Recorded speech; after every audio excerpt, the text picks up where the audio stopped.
Ok. Bueno, estamos en esta ocasión, en este ciclo de entrevistas con candidatos y candidatas al Parlamento, el ciclo Un nuevo Parlamento para un nuevo Chile que hemos organizado como fundación y estamos con Tomás Hirsch. Tomás es en este momento diputado por el Distrito 11 y también candidato a la reelección. Tomás tiene una larga trayectoria, ¿cierto?, en la política de nuestro país, fundador histórico del Partido Humanista en los años 80, y después ha tenido, ¿cierto?, un largo camino y una larga trayectoria que lo tiene hoy en un nuevo movimiento, Acción Humanista.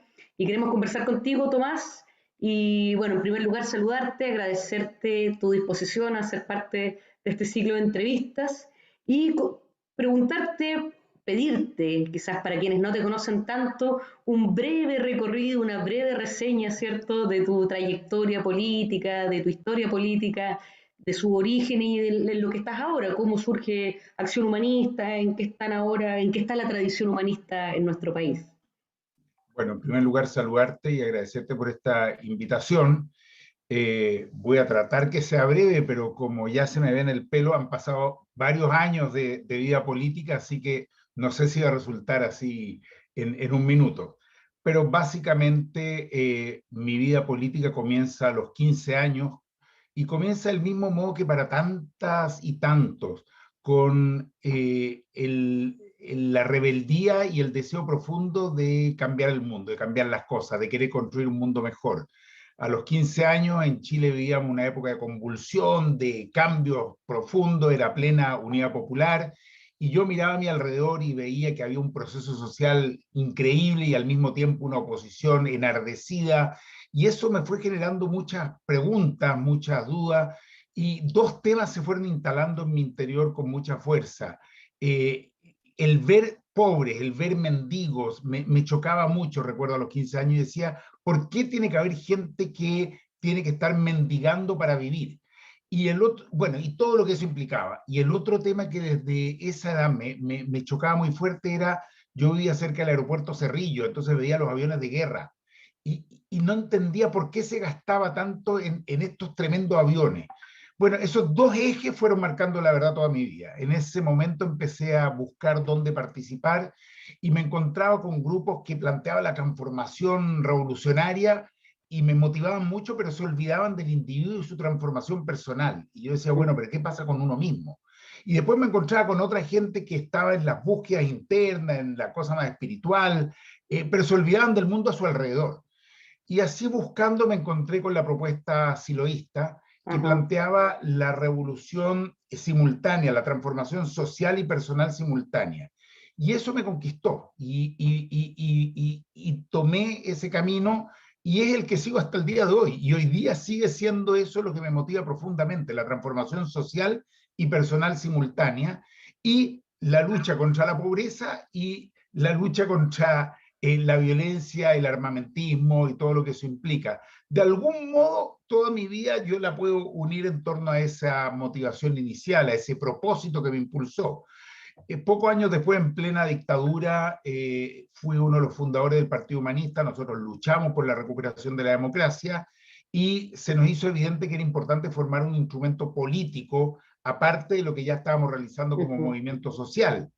Así formamos el Partido Humanista, fue el primer partido de oposición en legalizarse en la dictadura cuando se pensaba que era imposible. Logramos juntar las firmas con mucha fuerza y bueno, desde el inicio nosotros comprendimos que había que trabajar en conjunto con otros y por lo tanto fuimos fundadores de la Concertación. Yo fui uno de los fundadores, luego fui parte de su ejecutivo, el Comando por el No, y de ahí en adelante estuve envuelto siempre en todos los procesos políticos y sociales que se fueron desarrollando en Chile. Fui parte del primer gobierno de la Concertación, nos retiramos los humanistas de ese gobierno Se cuando se nos retiraron hizo tempranamente. evidente, claro, porque ya el año 92 se nos hizo evidente que se estaba traicionando lo que habían sido los compromisos y la esperanza de un pueblo.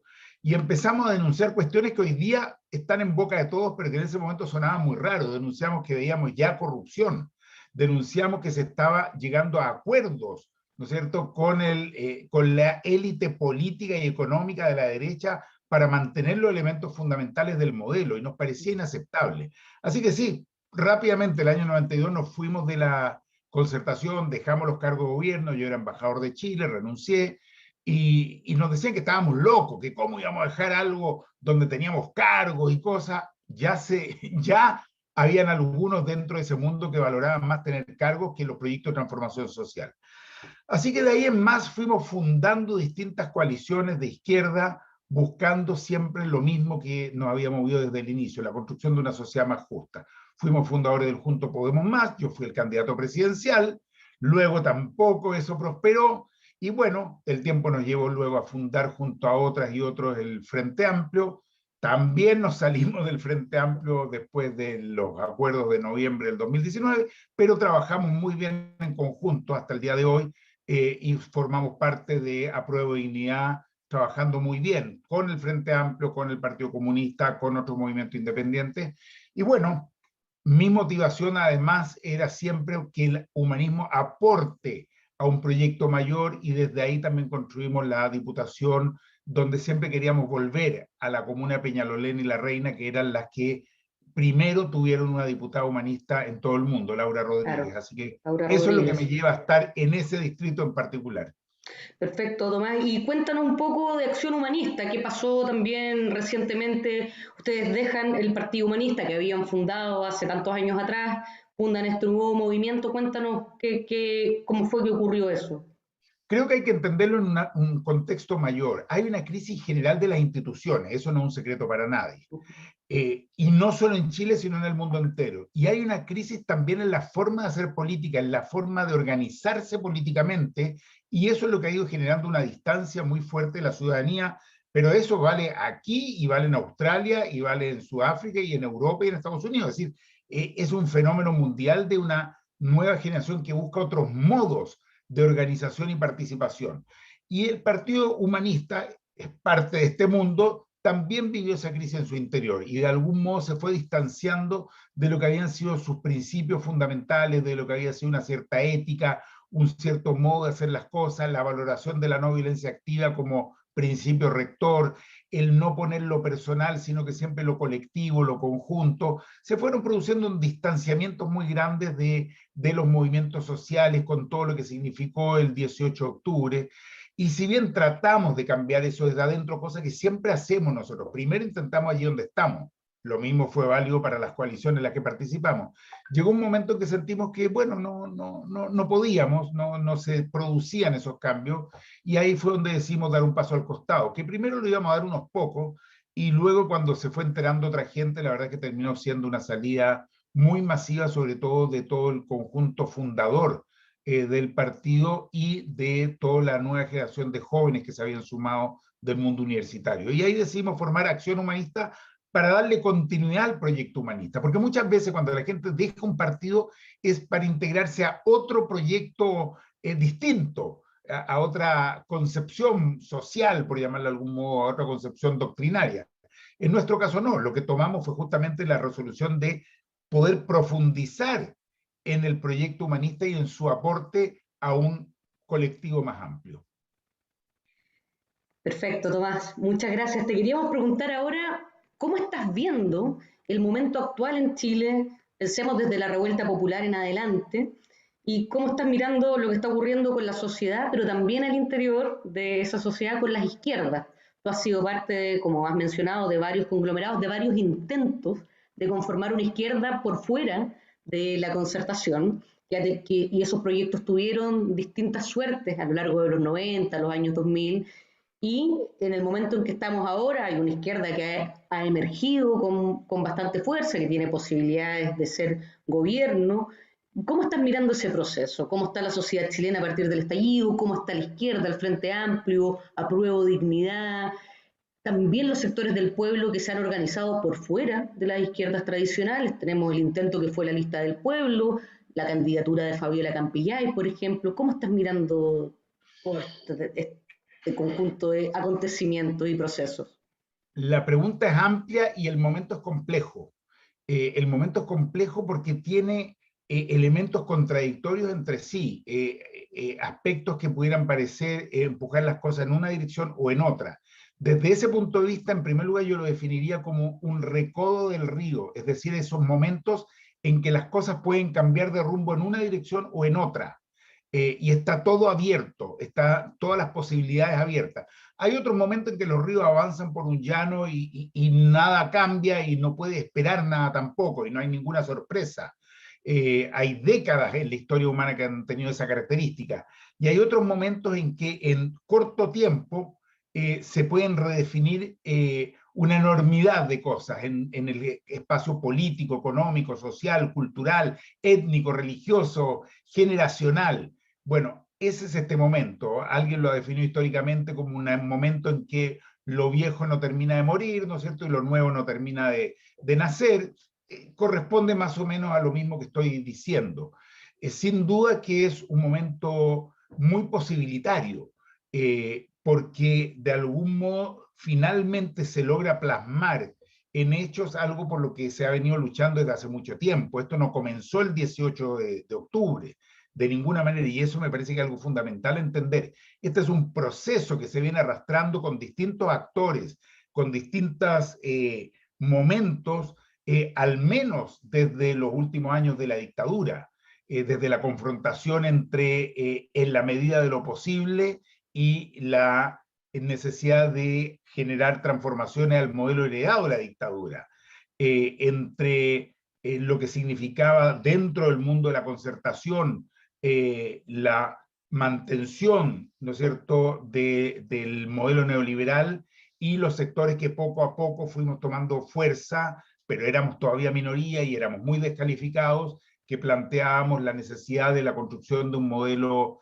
con mayor justicia social y con mayor equidad, y que se preocupara de los derechos sociales que en Chile iban quedando cada vez más abandonados. Creo que hay hitos en este proceso. Hay uno que nos involucra a nosotros, aunque no sé si va a estar en los libros de historia y creo que todos lo van olvidando. En la campaña del 2005, nosotros planteamos como ejes centrales el fin de las FP, la educación pública gratuita y de calidad, y el cambio del sistema tributario, y tiramos la Constitución a la basura.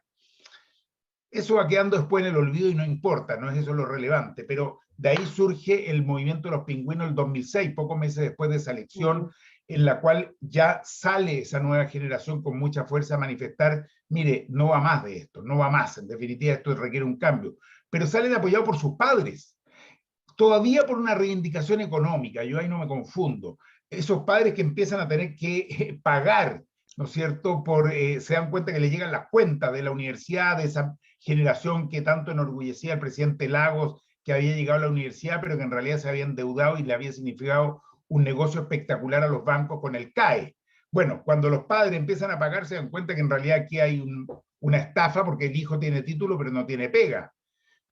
Viene esa revolución de los pingüinos, luego viene la del 2011, ¿no es cierto? Que, ojo, la gente se olvida de nuevo, pero parte con un movimiento contra la represa de Aysén sin represas.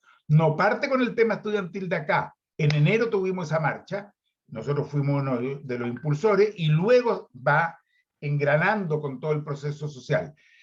Y el 2019 se logra una cuestión que no había sucedido hasta ese momento y que a mí me permite catalogarlo como un proceso psicosocial, y es que las reivindicaciones puntuales ceden paso a una demanda colectiva. Es primera vez que se sintetizan el problema de Freirina, el problema de Aysén, el problema de gas en Punta Arena, el problema de Tiltil, en fin, se sintetizan en la demanda por una nueva constitución.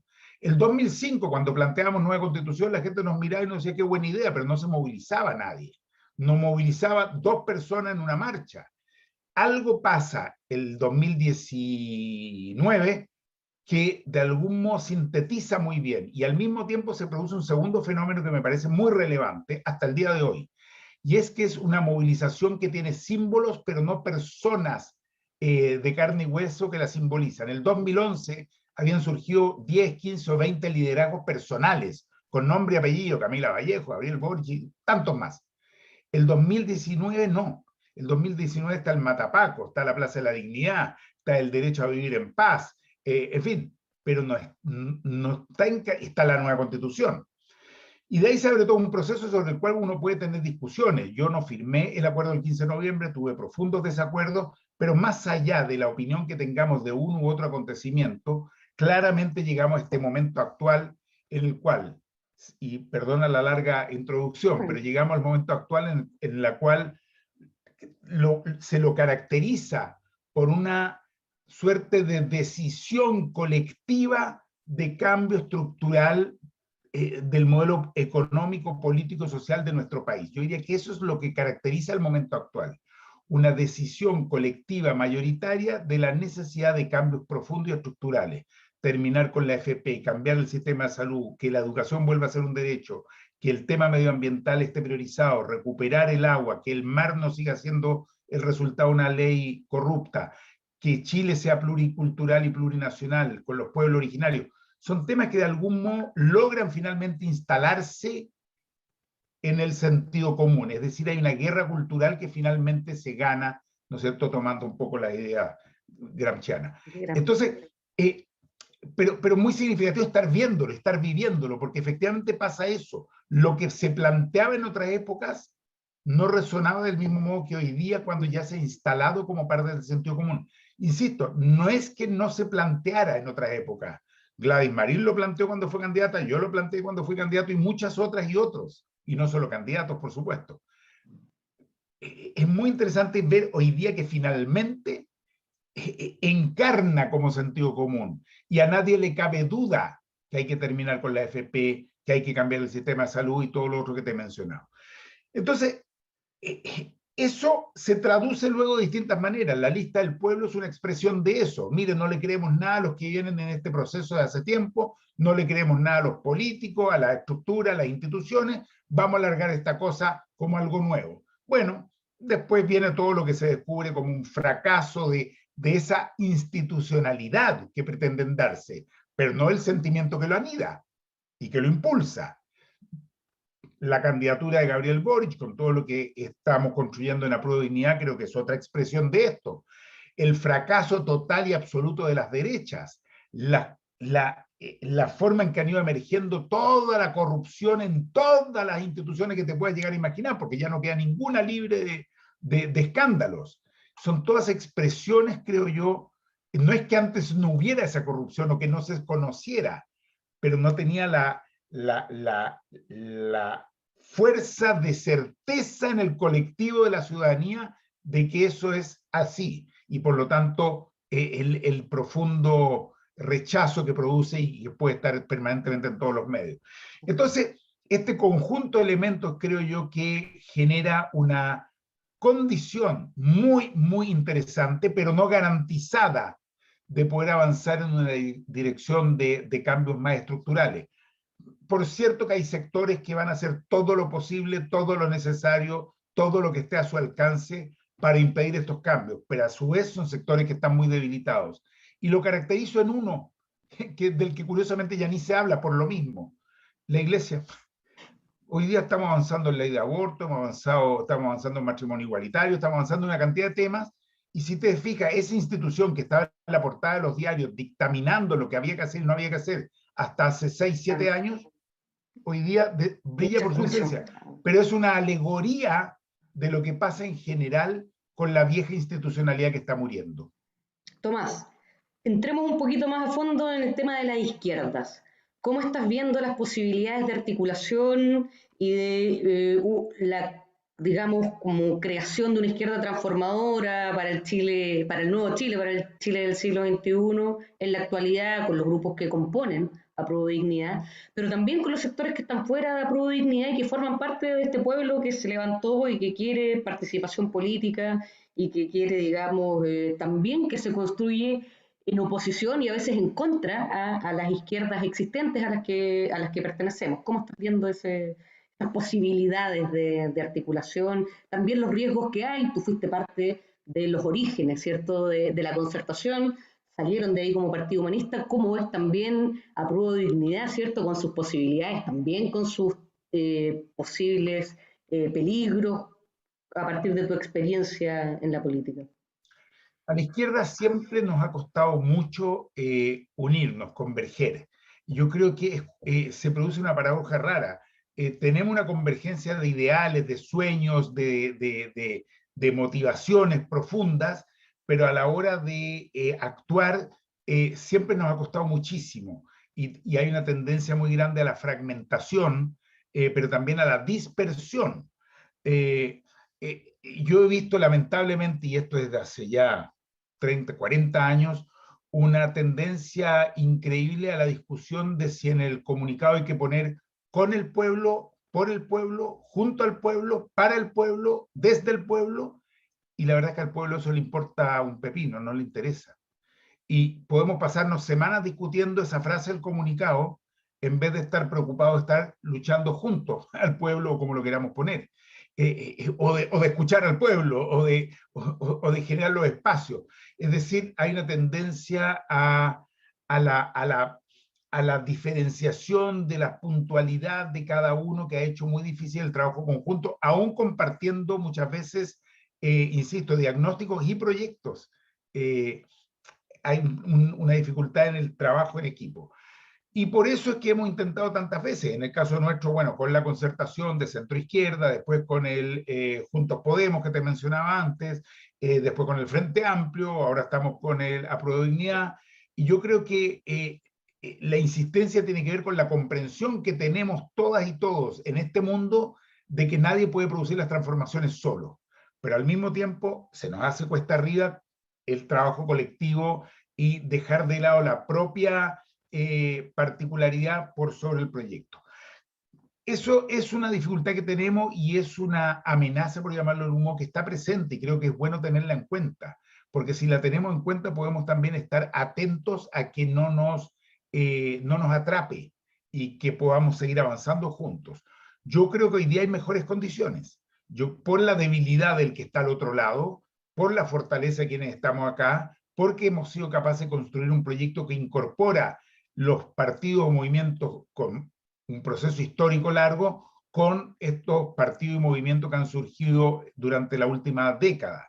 Y eso es una posibilidad muy grande y también un desafío complejo. ¿Qué creo yo? Que tenemos que ser capaces de trabajar, de incorporar, de vincular mucho más a los partidos políticos, a la institucionalidad política con los movimientos sociales. Yo soy un convencido que en realidad el proceso de transformaciones no pasa por poner a los partidos como vanguardia organizada adelante, sino que de algún modo ser expresión de los movimientos sociales sin pretender reemplazarlos, sino que el ser capaces de trabajar en conjunto. Ahí es donde yo ubico la mayor dificultad y el mayor desafío, pero también la mayor posibilidad si logramos pillarle la mano. Es decir, esa fue la dificultad del acuerdo del 15 de noviembre desde mi punto de vista, que termina siendo firmado en el ex Congreso de noche por un pequeño grupo de la élite política y quedan afuera los movimientos sociales que impulsaron todo ese proceso. Bueno, está bien, se avanzó, ahí vamos. Pero hoy día tenemos que ser muy cuidadosos que un posible futuro gobierno de Apruebo y Dignidad, liderado por Gabriel Boric, incorpore verdaderamente, realmente, y no en un como si, a los movimientos sociales.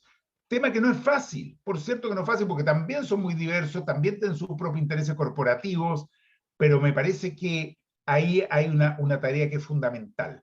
Entonces, incorporar a esa izquierda que está afuera, a una izquierda que puede ser mucho más dura y más contestataria porque no ha participado de la institucionalidad parlamentaria. Bueno, pero tenemos que ser capaces de incorporarlo y no simplemente cerrarles la puerta y decirle, ustedes no saben cómo son las cosas.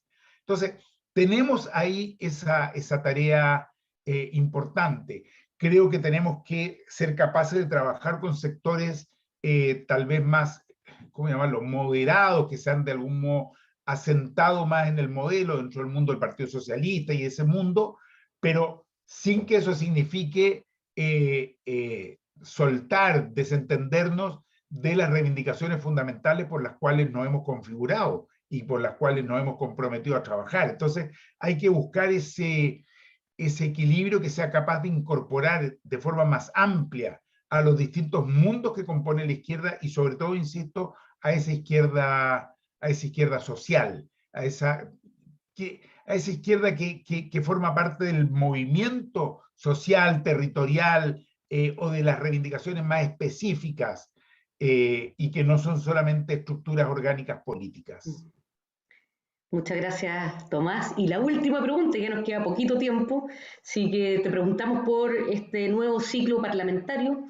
Tú eres candidato en este momento y cuáles entonces crees que son los desafíos que va a tener el nuevo Congreso en pleno proceso constituyente, con un nuevo gobierno que va a asumir. ¿Cómo ves los desafíos más importantes de la izquierda en este ciclo parlamentario que se nos viene? Bueno, el momento que estamos viviendo y que vamos a vivir en los próximos años es un momento constituyente. Y yo creo que esa es la característica fundamental. Y desde ese punto de vista, me parece que el futuro Congreso lo que tiene que hacer es acompañar ese proceso, apoyar ese proceso, profundizar ese proceso, ponerse a disposición de ese proceso. Creo que ahí está la clave. Poco después que asuma ese nuevo Congreso, esperamos estar ahí, pero para eso faltan las elecciones, eh, poco después que asuma ese nuevo Congreso, va a tener ya probablemente la propuesta de la nueva Constitución, luego el plebiscito y luego viene todo el proceso de implementar la nueva Constitución. Va a ser un momento de muchas expectativas que se pueden ver frustradas en la ciudadanía, porque mucha gente se imagina nueva Constitución, ya está, recuperamos el agua, recuperamos el cobre, somos plurinacionales, tenemos derechos sociales, y no es así. Y no es así, porque luego tú tienes que traducir eso a leyes y eso va a demorar mucho, va a tomar mucho tiempo. Y una vez que lo traduzcas a leyes, tienen que entrar en vigor y después tienen que traducirse en reglamentos y tienen que empezar a aplicarse. Entonces, yo preveo que va a venir una etapa de mucho entusiasmo cuando tengamos la propuesta de nueva constitución, pero también de una posible frustración y desencanto cuando venga la caída en cuenta de que eso demora en ser implementado. Un nuevo sistema de seguridad social, bueno, imagínate cuánto demora hasta que la gente reciba los beneficios de eso. Así que va a ser un periodo complejo, va a ser un periodo complejo. Eh, y nosotros vamos a tener que estar ahí para apoyar todo ese proceso, para tratar de acelerarlo, para evitar que sea bloqueado por las fuerzas más retardatarias.